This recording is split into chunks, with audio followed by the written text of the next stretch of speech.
Hi, and welcome to the Mediatwits number 162. I'm Mark Glaser, executive editor at MediaShift.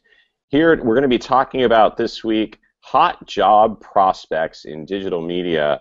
We know with all the recent graduates at journalism and communication schools around the country, they're thinking about and have been thinking about what their job prospects are, not to mention mid-career journalists thinking about changing from legacy organizations into digital media and digital native organizations. What are the prospects? What are the skills needed out in the job market today? We'll be talking about that on this week's podcast. But first, a word from our sponsors. Running your own business requires focus, and so does parenting.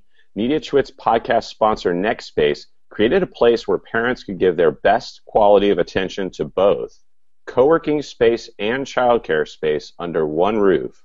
Learn more at nextspace.us/nextkids. And indeed, I am at NextSpace right now, and my son is at the Next Kids program. Also, MediaShift has just launched a new series of online trainings called Digital Ed. We have a great free webinar on June 17th covering how publishers can engage their audience on social media and increase revenues, led by Texas State's Dale Blazingame and sponsored by Acquia. Sign up for the webinar at bit.ly/socialrevs. So before we get into our discussion about jobs out in the media market, I want to introduce our panel this week. We have Andrew Lih from American University, John Swansburg from Slate, Katy Culver, the EducationShift Curator, also at University of Wisconsin-Madison, Matt Thompson at The Atlantic, and Samantha Harrington joining us from UNC, a recent graduate at the school there. So first of all, Katy, tell us where are the big hot job prospects for graduates? Where do you think, where is a good place for them to look right now? I think the best place to look is in their network. That is definitely what we're seeing this year, that the kids who are landing the great, cool stuff are the kids who have been networking. They've been, following people on Twitter. They've been saying smart things online. They've been connected. It's not just the career fair and, monster.com world anymore. It's really about, finding people. And I do think the hot job employers are really looking for initiative. So the kids who are connected are the ones who are landing well. And where are they landing? I mean, what typically places? I mean, can you name some of the places where some of your students have landed? Yeah, so we've got we've got the traditional legacy media jobs. Certainly, we're a journalism school that combines with strategic communication. So we've got a lot of people going into agencies, but we've also got some Vox. We've got some. BuzzFeed, we've got Buzz Bling all over the place. A couple of kids going to Facebook, Google, so it's exciting. It's exciting to watch them head out. Yeah, and Matt, what do you look for, in a new hire? What types of things are you looking for when it comes to bringing people on at the Atlantic? It totally depends on the position. We're obviously, I think.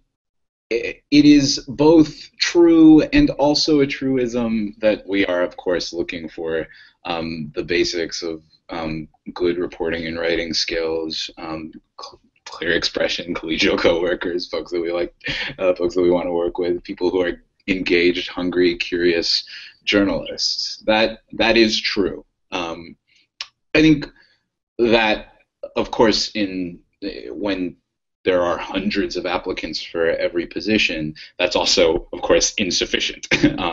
We're, for each position, also looking for a lot more when we're talking about anything from like a social media editor, which I think has classically been understood to be sort of, the kids know the socials. This guy just graduated. Throw him in that seat. We are looking for a unicorn. We're looking when we're talking about someone who can run social, we want someone who has creativity and really approaches the platforms as opportunities for expression and storytelling as well as reporting. We want someone who's got some strategic sense and experience. We want someone who's got analytical capabilities. We want someone who has good judgment, who we can rely upon. We want someone who is into all the things and is geeky to a certain extent. I mean, every position sort of comes with, I think, a range of qualities like those that are distinct. Yeah, and Jefferson's bringing up the actual job openings now at Atlantic Media, and I see things like, news editor / blogger, programmatic manager, news editor, managing producer. I mean, are a lot of these jobs, we talk a lot about, like you said, the unicorn, and coding and web development. I mean, is it something where a lot of these jobs are requiring a lot more technical skills than in the past? I don't know.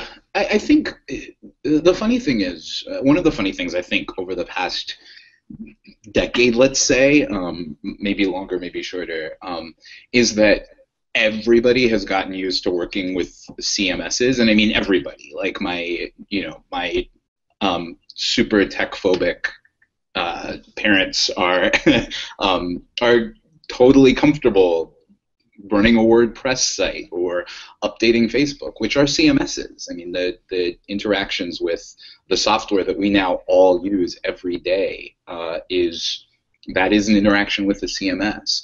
Of course, interacting with the CMS isn't the only, or certainly the most technical thing that we ask of folks within journalism. But that basic digital savvy or web savvy that might have been a barrier to entry for some positions years ago, I think that's less the case. We're broadly all more familiar with software.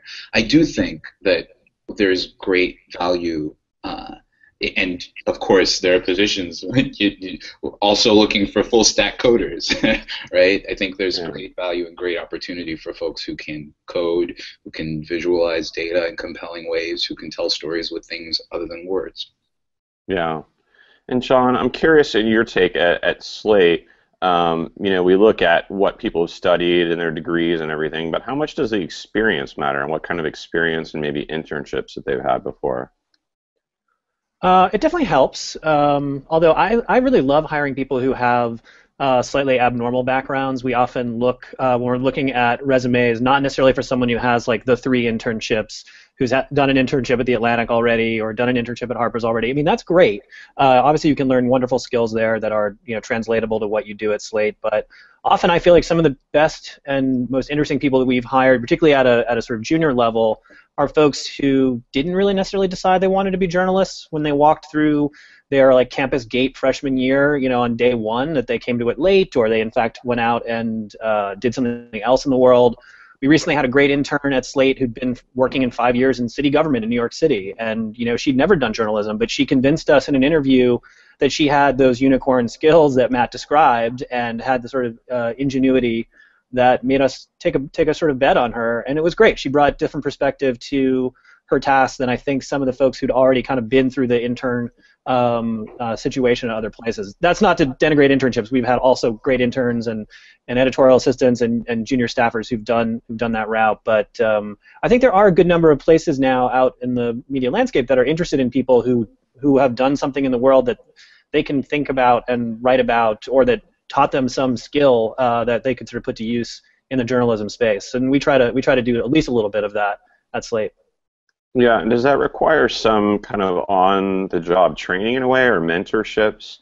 Because we've heard complaints that there just aren't as many kind of mentors out there. But when you bring someone in like that who doesn't necessarily have the same kind of skills as someone else, does it take a little bit more work on your part?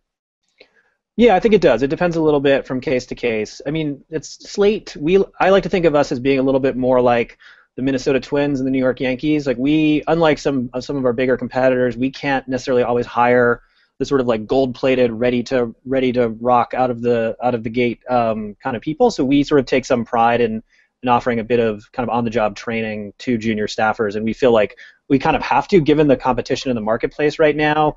we'll be better off if we can identify a diamond in the rough, someone who might need a little bit more help at the outset but has great promise, and we can grow into someone who might be at Slate for a while, than we will if we sort of only go after people who are already kind of minted and know what they're doing and don't need any help whatsoever. So we do build that into our process, I think, a little bit more than maybe some other places, but it is a real cost, and you sometimes make the wrong bet, and sometimes people don't learn as quickly as you want. But usually I think we make the right calls.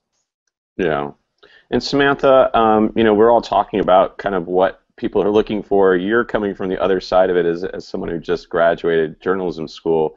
What do you see among your peers looking for jobs, and why do you think so many people still are going into journalism school, even though we all think it's a kind of shrinking profession? What's the desire for people to even get a degree? Wow. So there are two parts of that, and I'll try to answer them as best as I can. The first one, in terms of like what I see from my peers, is a lot of different things. And the biggest thing that stands out to me is that most of my friends and peers and recent journalism school graduates don't like committing to long-term positions. Is something that I've noticed. It's something I notice in myself sometimes. Is like, I don't know if I want to be doing the same thing for the next 2 years. I maybe would rather do a contract job for 6 months. And so I know that a lot of my fellow graduates are doing summer internships and pursuing different things in the fall, because it gives them a little bit of a chance to experiment and to play with their skill set. And I think that leads into the second part of why are people doing journalism still, is because the journalism degree and the journalism world allows you to do a lot of different things for the rest of your life. I personally am a writer, but in the past 4 years, I have learned how to do graphic design. I've learned how to do video and photo, and once you learn all those things, you don't want to do the same thing forever. You would like to experiment with different story formats. You want to experiment with different audiences, what they want, different organizations. And so I think that's the exciting thing about journalism, is that you can do a lot of different things and you can have a lot of fun, and you talk to a lot of great people and you learn a lot about life. Yeah. And what are you looking for? I mean, at the moment, are you still kind of figuring that out, or you're not necessarily looking for, let's say, like the starter newspaper job? Sure. Yeah, I definitely am not looking for the starter journalism job, and I think that that's something that my peers and I have sort of commiserated on. Is this, traditionally, maybe you start at the copy editing desk and you work your way up, and our dream jobs aren't necessarily the New York Times anymore. I hear from my peers that they, want to work at the Voxes and the BuzzFeeds and the Atlantics and the Slates. And so me personally, I'm not 100% sure what I'm looking for. I'm looking for something that lets me experiment, but also something that is, I think, that's relevant. So my biggest concern with the journalism industry is that we get so caught up in ourselves, and we get so caught up about what we think is important and what news we want to tell, that we're not necessarily listening to what people actually need to know, what people want to know about their lives. And so, like, for me personally, I can scroll through Twitter in the morning and get all the news that I need to know. I don't need to read a news article. But there are things that I want to know about life. There are things that I want to know about how to be a better version of myself that I would spend the time to read a long article or watch a long video about. So I'm looking for places where I can really create like good stories, in-depth stories, that also allows me to respond to my audience and experiment with my audience to make sure that I'm providing them with a service and not just telling them what I think that they should know. Yeah, that makes a lot of sense. Andrew, what's your take on kind of, Samantha's talking about thinking beyond just kind of a typical journalism job out there, a starter job, and it sounds like a lot of her peers feel the same way.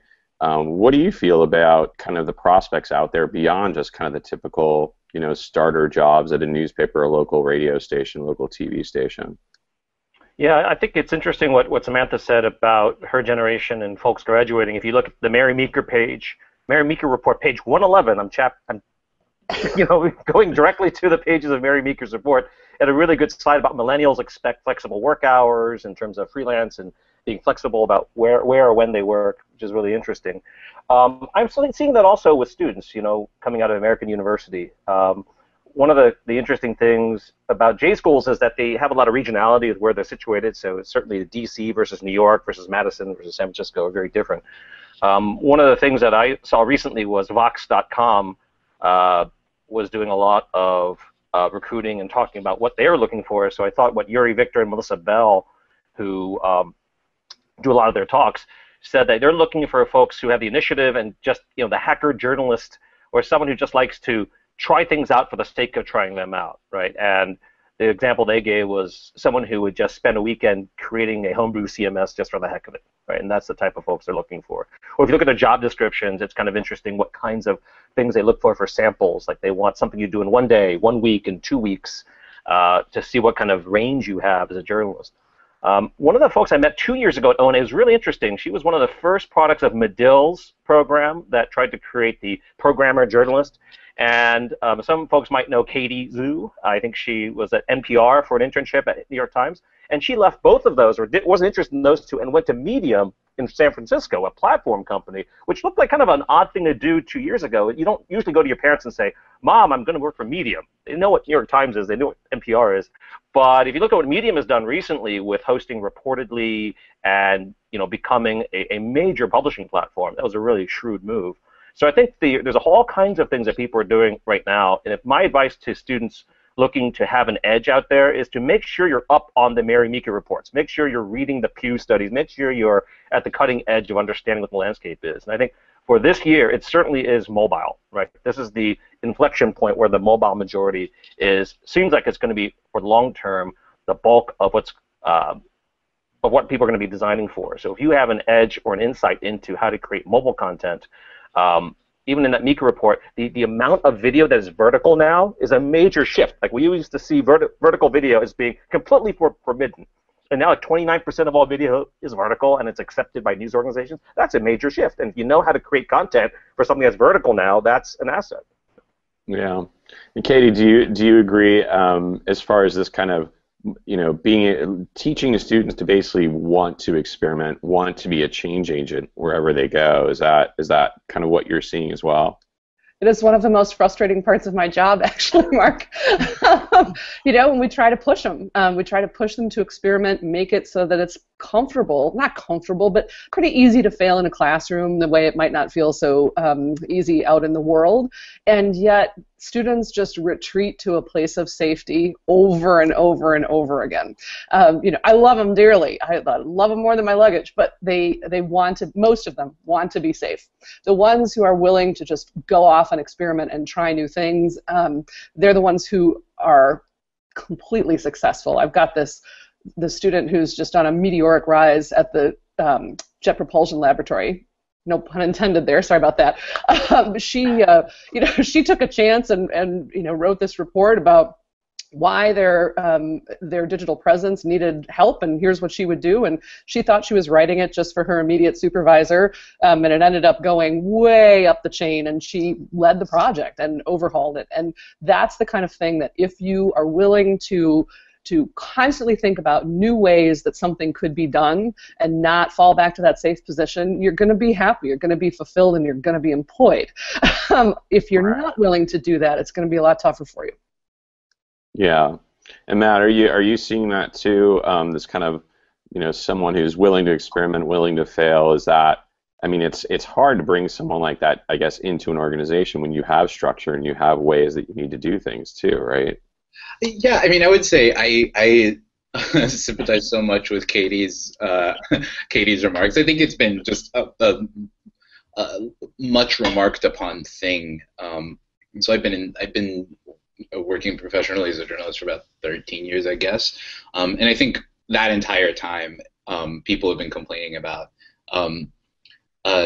journalism students in particular being somewhat like weirdly hidebound, like way more hidebound and traditional than their professors even, who are like, push yourself, tell us what you're interested in, and the students are all like, no, I'm actually most interested in the inverted pyramid, and I just want to write long form textual stories that accord to the structures that Tom Wolfe pioneered in.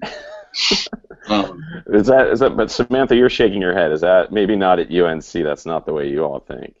No, I mean, like, there's definitely that element for sure. But I think that, like, there's also the element of, like, am I really learning the inverted pyramid again? I don't know. I think that it's definitely, the school is on a path, and I think that my graduating class is sort of on the end of it, but maybe got there halfway through, that's on a path of really integrating people who are in different specialties. So at Carolina, we break off into reporting, visual communication, photojournalism, things like that. But at this point, like, the school's working to really push everyone to learn from each other.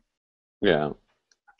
Sorry, Matt, I cut you off there. No, not at all. But I think I do think, I mean, the framework that Samantha brings of what stories am I interested in? What ways of interacting with media really speak to me and my peers? I do think one thing that is true and constant and grows increasingly more true is that people, journalists who have a sense of themselves as actually doing work for real people, as opposed to doing work for a news hole somewhere, on television or in on a paper or even on a website, they tend to approach that work, I think, more creatively, more robustly, more passionately. They're doing their work for someone. They're speaking to someone, and I think one of the absences, and this certainly isn't true everywhere, but I do think there are places where there are students trying to write long-form stories for a sort of hypothetical, like, pipe-smoking 1955 reader and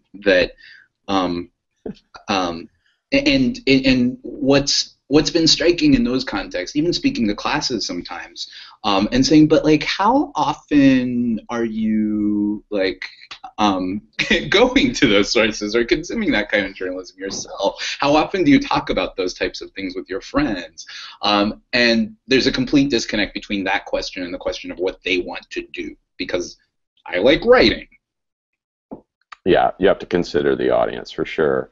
John, what do you think about that skill when it comes to really understanding your audience and engaging and, having, let's say, maybe even built a following, creating your own brand? Is that the kind of things you're looking for as someone with that voice and with that kind of following and brand and understand their fan base?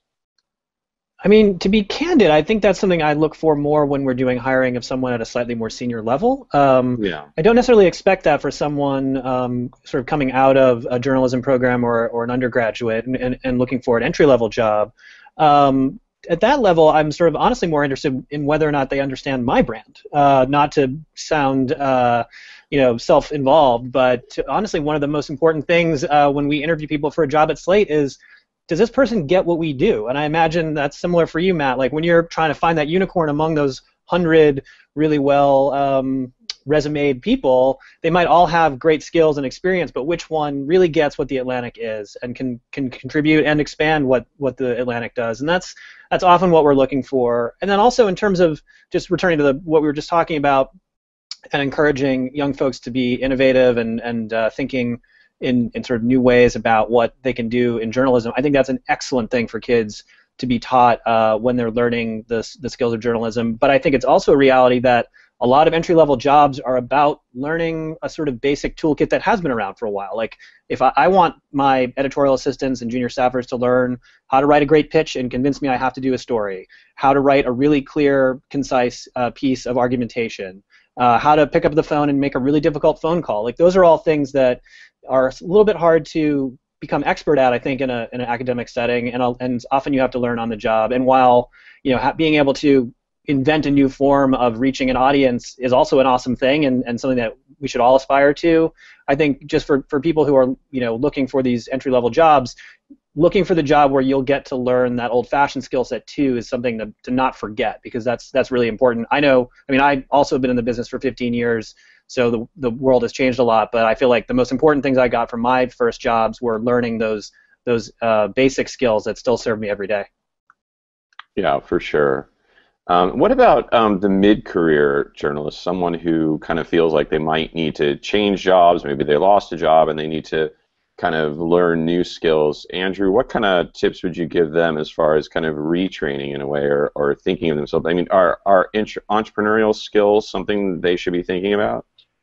I think so. I mean, I think that's something that a lot of J schools and communication schools now have, entrepreneurship programs for people who have 3, 5, even more years of experience. American U, we have one in media entrepreneurship, not specifically journalism, because it's a little bit broader than that. A lot of places like CUNY and other folks have embraced that whole thing of trying to make journalists, but trying to encourage an environment where journalists are learning the skills of entrepreneurs in terms of more risk-taking or not. So I know there's a lot of debate out there. There's even a piece recently about, are journalists good entrepreneurs? Yes, they are. No, they aren't. Is the risk profile of an entrepreneur a good fit for someone in the journalism world? Those are not easy answers, but those are things that are best experimented with in the academic environment, where failure can be accepted a little bit more and learned from. Yeah, Samantha, did you have thoughts about entrepreneurial skills? Because I know you're at Reese News Lab, where basically that's really what you're learning as kind of a part of journalism school. Yeah, definitely. Everything that I've learned in Reese News Lab, it's sort of at an intersection of journalism and entrepreneurship. So it's trying to rethink business models, rethink how we talk about journalism, and rethink how we fund journalism. And so I've worked on a number of projects. I don't know if you've heard about Capital Hound, but it has the goal of increasing transparency, which is a goal of a lot of journalism. But instead of doing things the traditional journalism way, instead we have created a system that transcribes all the audio from the General Assembly and makes it searchable, and then sells subscriptions to that. So there are ways that I have brought my journalism background into that experience, in terms of being able to pick up the phone and not being afraid to call people, which got harder when it was pick up the phone, call people, and ask them for money. But also everything that I learned in the entrepreneurial space also applies to the way that I approach stories, the way that I approach pitching stories, because you have to pitch a media product just as much as you would have to pitch a story. And so, like, when I'm looking at us doing a story, or I'm looking at a media organization in general that I might be wanting to work for, I definitely look into their business model and how they're doing things, how they're working with their audience, how they're working with their customers, who is paying for things. Are they solely based on advertising, or are they experimenting with different forms of revenue and different ways to make things work? So I don't know. I think as a person in just having graduated from school, I think that all of my peers should have that mindset as well, because I think that it's not enough to just be like, I want to create pretty content and I want to write nice stories, because I think that as someone in the journalism industry, you also have a responsibility to make sure that journalism is sustainable for as long as you're alive. Yeah, good point. And being a freelancer, so many people end up being freelancers, and yet those skills aren't always taught, as far as business skills and how to run your own business. Katy, do you see that changing at Wisconsin too? Well, I think that the thing that probably the biggest change I see is people having that entrepreneurial mindset, not necessarily having the skill set yet, but wanting to do things in new and different ways. I also think they're just a lot more open than some of the more hidebound journalism educators and wizened journalists might be comfortable with. They're a lot more open about different ways to communicate with the public, and about a role for public interest communication beyond journalism. And I, for one, could not be happier. I've got one of arguably my 3 best reporting students in 15 years, seeing her out blogging for the Smithsonian National Zoo. She's using her repertorial skills, but she's not working for a news organization, and yet she's providing a tremendous public service. That's the mindset I really want to see. Yeah, Andrew, did you want to jump in on that too? Yeah, I think one of the big challenges for J schools, in terms of kind of flat or declining enrollments and the challenge of journalism in terms of the popularity as a major, is this need to broaden what we consider the proper student to go into journalism school, right? So the gateway degree is something that a lot of people talk about, and so far journalism has not marketed itself as a gateway degree. We wind up drawing a line in the sand saying you're either doing pure journalism or you're doing something like advocacy that we don't like in journalism, or something else that doesn't fit the very strict definition of having to go through municipal shoe leather reporting as eating your vegetables to learn about journalism, and then you can go off and play with your toys and entrepreneurship and all that stuff. And if we keep looking at journalism and journalism education in that same kind of way, we're not really serving students very well, and we're missing out on a huge opportunity. So, a lot of the students that I've worked with ever since 1995 have gone off to work with non-traditional outlets like UN, World Bank, Woods Hole Oceanographic Institute, the Smithsonian. They work with museums, scientific organizations. We don't really recruit students who want to work for these types of places and say, you should go to J school. We keep saying New York Times, Wall Street Journal, NPR. So we're missing a huge opportunity here. And the goals are the same in terms of people interested in knowledge in the public interest, right? And unfortunately, we kind of shunt those people away from journalism, and they wind up going to public communications or PR, and those schools are doing really well right now. No shortage of applicants, no shortage of people. They've got plenty of money pouring into them. So we really have to look at ourselves in the mirror as journalism educators and see whether we're really marketing ourselves to a broader audience there. Yeah.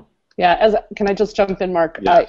I mentioned earlier that we are integrated with journalism and strategic communication together, and our applications are at historic highs. I mean, we've never had more people trying to get into the school. They see the value of it. Yeah. Yeah, well, thanks for the discussion. It was really interesting. I want to thank our panel, Andrew Lih at American University, John Swansburg at Slate, Katy Culver, EducationShift Curator at University of Wisconsin, Matt Thompson at The Atlantic, Samantha Harrington at UNC, our producer Jefferson Yen in LA. You can catch us each and every week on the Mediatwits on Fridays at MediaShift. You can find us at MediaShift.org. I want to thank our sponsors, Next Space and Next Kids, and you can check out all of our new online digital trainings at digitaledcourse.com. Thanks, everyone, and have a great weekend.